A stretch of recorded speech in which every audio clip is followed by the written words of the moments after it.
My MIL asked if I'd help set the table for Sunday dinner. I said sure. She handed me a placemat with my name written in pencil, spelled wrong. I swapped it for a custom one I'd brought. It said, "Actual wife, properly introduced." She squinted at it, then set her own name card next to mine. I said, "Cute." A match set. I never thought a simple Sunday dinner could expose the cracks in my marriage and reveal the true nature of the family I had married into. It all started in Charleston, South Carolina, a city where history lingers in the air and traditions run deep. My husband, Daniel, and I had been married for 3 years. Our relationship was built on love and mutual respect. However, there was one constant strain: his mother, Margaret. From the moment we met, Margaret made it clear that I was an outsider. She would often forget my name, introduce me incorrectly, or make subtle jabs at my expense. Daniel always dismissed it as her quirky nature, urging me to overlook her behavior. Margaret was a quintessential Southern matriarch, deeply rooted in tradition and appearances. Her home was a testament to her status, a grand antebellum house on the Battery, overlooking the Charleston harbor. Every Sunday, she hosted a family dinner, an event that felt more like a royal gathering than a casual meal. Attendance was mandatory, and any deviation was met with passive-aggressive remarks and icy glares. One particular Sunday, as the oppressive summer heat gave way to a cooler September breeze, Daniel and I arrived at Margaret's residence. The house was bustling with activity. The aroma of roasted meats and freshly baked bread wafted through the air. Margaret greeted us at the door, her eyes scanning me from head to toe, undoubtedly assessing my attire. "Darling," she drawled, her voice dripping with saccharine sweetness, "would you be a dear and help set the table?" Of course, I replied, eager to find favor in her eyes. She led me to the dining room, a grand space adorned with crystal chandeliers and an expansive mahogany table that could seat 20. On the sideboard, a stack of placemats awaited. Margaret handed me one, and I noticed my name scrawled in pencil, misspelled. A pang of frustration surged through me. This wasn't the first time she had misspelled my name, but I had always brushed it off as an innocent mistake. This time, however, felt deliberate. "Actually," I said, reaching into my bag, "I brought my own placemat." Margaret's eyebrows arched in surprise. I unfolded the custom placemat, embroidered with the words, "Actual wife, properly introduced." She squinted at it, her lips pursing into a thin line. Without missing a beat, she placed her own name card next to mine. "Cute," I remarked, forcing a smile. A match set. The dinner proceeded with the usual pomp and circumstance. Margaret dominated the conversation, regaling tales of her social exploits and subtly undermining me at every opportunity. I remained composed, responding with grace and refusing to let her barbs penetrate my armor. However, the placemat incident ignited a spark within me. I realized that enduring Margaret's passive-aggressive behavior was no longer an option. It was time to assert myself and reclaim my dignity. Over the following weeks, I devised a plan. I began by researching Margaret's social circles, understanding the dynamics and hierarchies that govern them. Charleston's society was a delicate web of traditions, and any disruption could send ripples through the community. I discovered that Margaret was vying for the presidency of the Charleston Ladies Society, a prestigious organization that held significant sway in the city's social scene. The election was approaching, and her reputation needed to be impeccable. Seizing the opportunity, I reached out to several influential members of the society, inviting them to a charity event I was organizing for a local children's hospital. I positioned the event as a collaboration with Margaret, emphasizing her commitment to philanthropy.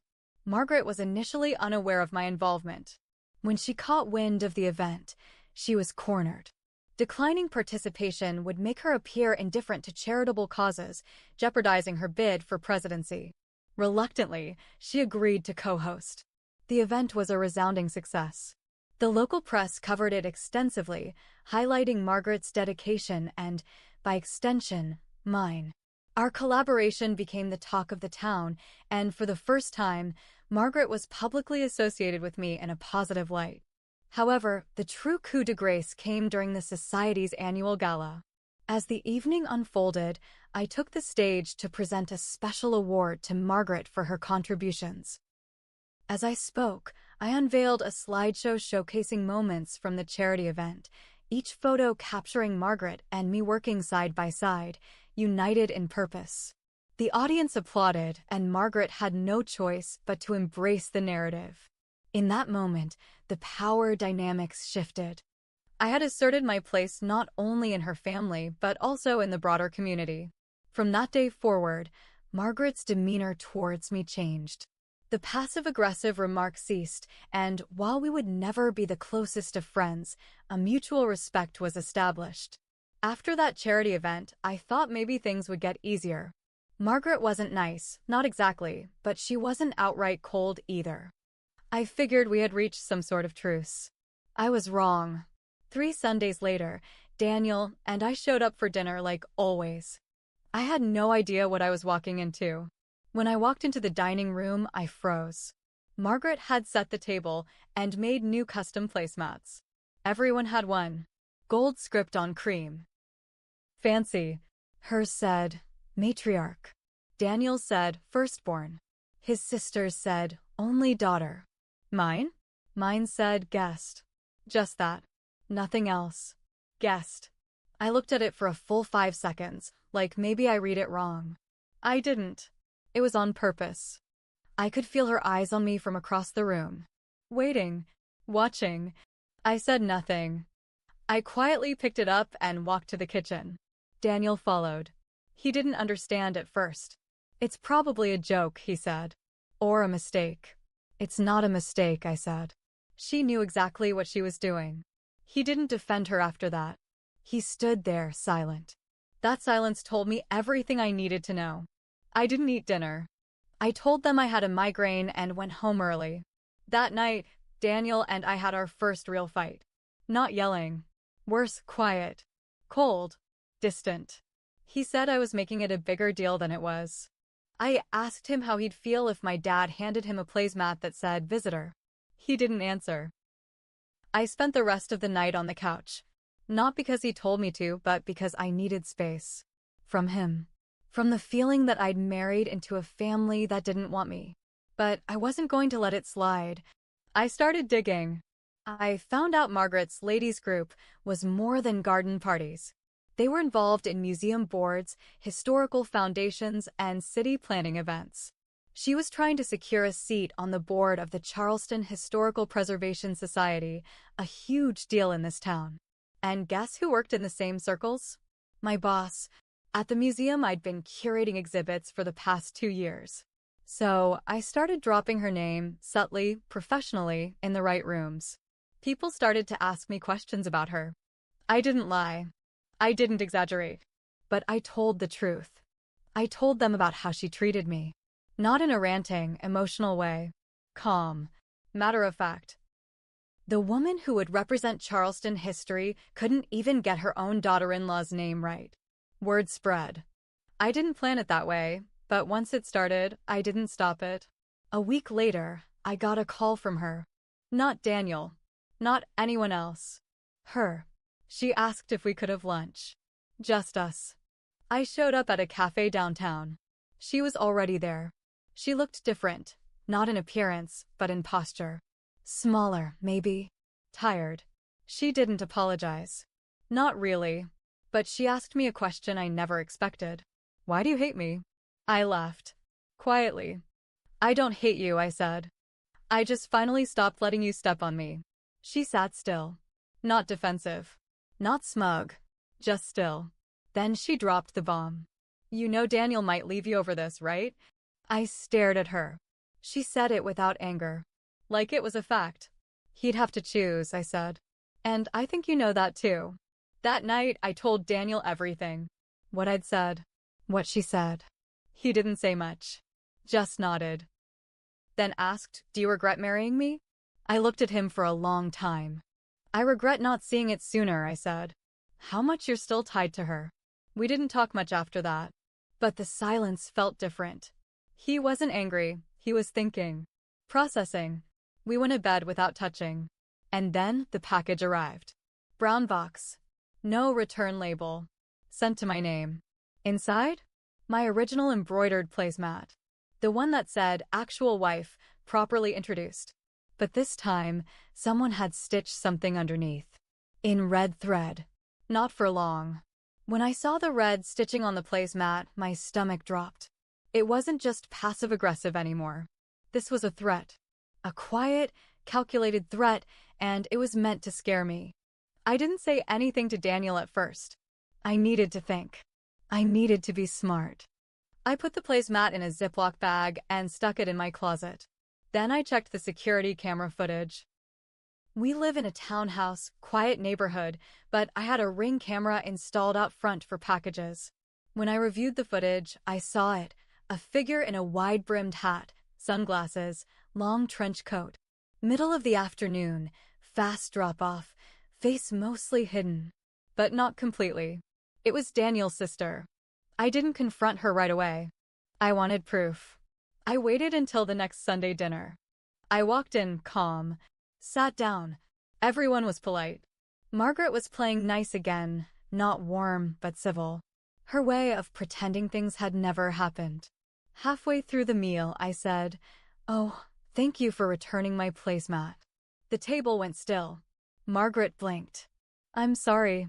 I reached into my purse and pulled out the Ziploc bag, red thread and all. I set it down like a dealer throwing cards. I assume it was meant for me. Though next time, you might want to tell your daughter to avoid my front camera. Her daughter, let's call her Blair, choked on her wine. She started stammering something about it being a joke. Margaret looked at her, then looked at me. "I had nothing to do with that." "Maybe," I said. "But you raised someone who thought this was funny." That night, Daniel and I had the ugliest fight yet. He accused me of setting up his family, of being cold, of trying to tear everyone apart. I asked him what he thought marriage was. If he thought I was supposed to just keep showing up while his mother and sister treated me like trash. He said, "They're my family." I said, "And I'm your wife." Silence. He slept on the couch this time. The next day, I got a call from Margaret's church. Not a place I ever stepped foot in, but apparently the story was spreading. Not by me. Someone else had shared the placemat incident. The embroidery. The camera footage. Blair denying it. Now people were whispering. Margaret's position in the church committee was in question. Apparently they didn't want drama. I didn't feel victorious. I felt tired. Then I got a text from an unknown number. "You should be careful who you embarrass. People talk. Mistakes get made." I blocked the number, took a screenshot, and finally went to the police. That's when it got worse. While I was filing the report, I found out that someone had requested a background check under my name. Online. Using my maiden name and my social security number. It didn't go through, flagged as suspicious, but the attempt was there. Whoever did it knew enough about me to try. Now it wasn't just family drama.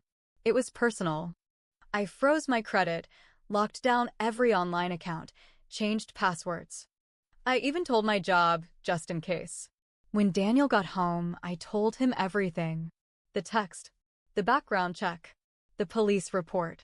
He sat down, pale. And then he said something I didn't expect.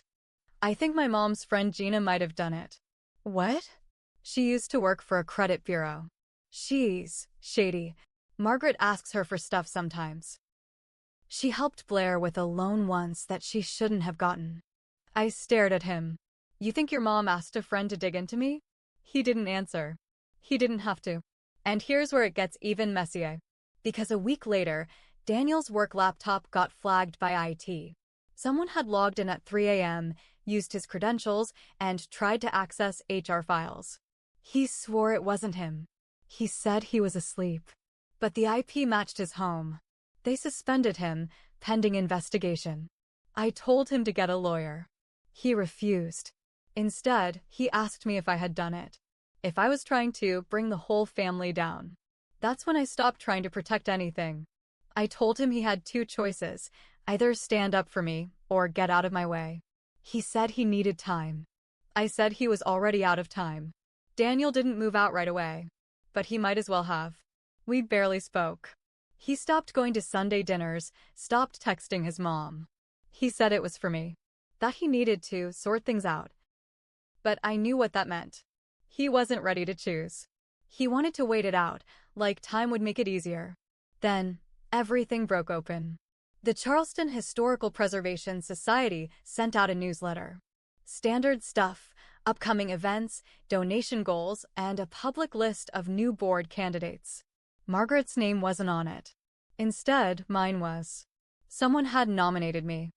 I didn't ask for it. My boss had done it quietly, respectfully, and apparently with full support from other members who had seen the way Margaret behaved in public. Her tantrum at the last society brunch, over her name card being spelled wrong, ironically, had gone viral in a private Facebook group. She wasn't just off the list. She was blacklisted. When the news hit her social circle, everything crumbled. Her spot at the church was already shaky, her ladies' club vote was delayed, and the whispers turned into full stories. Verified stories. With screenshots and photos. I didn't spread them. But I didn't stop them either. One afternoon, a courier dropped off a box. No label again. Inside, burned pieces of a placemat. Mine. A note. Hope it was worth it.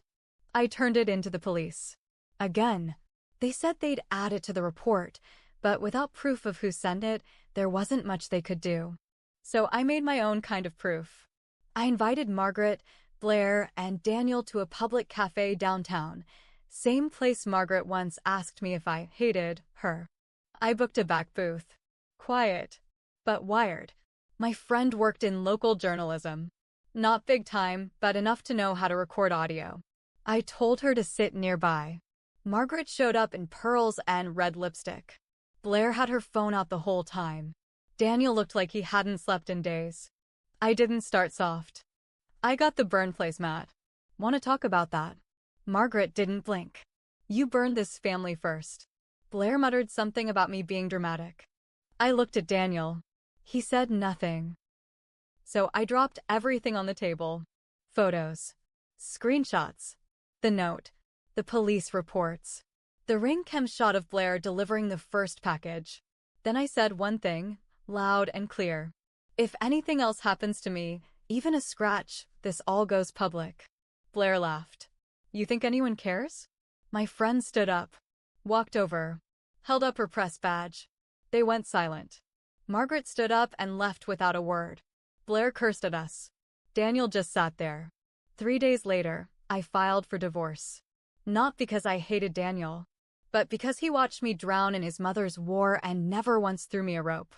And here's the kicker. A month after our divorce was finalized, I got invited to speak on a podcast about toxic family dynamics. It blew up. People reached out. Women from all over Charleston. Some who knew Margaret. Some who had been treated the same. I never said her name, but they knew. A year later, she sold her house and moved to a retirement community out of state. Blair tried to sue me for emotional damage. It didn't stick. Daniel moved to Atlanta. I kept the play mat, the burned one. Framed it. Hung it in my office under the words, actual wife. Properly introduced. I won't lie. I made mistakes. I stayed too long. I let myself shrink to make room for their egos. I let love blind me to loyalty. But in the end, I stopped being quiet. I stopped being polite. And I stopped letting anyone, even the man I married, confuse love with submission. They thought I was just a guest. They were wrong. I was the storm that tore the whole house down.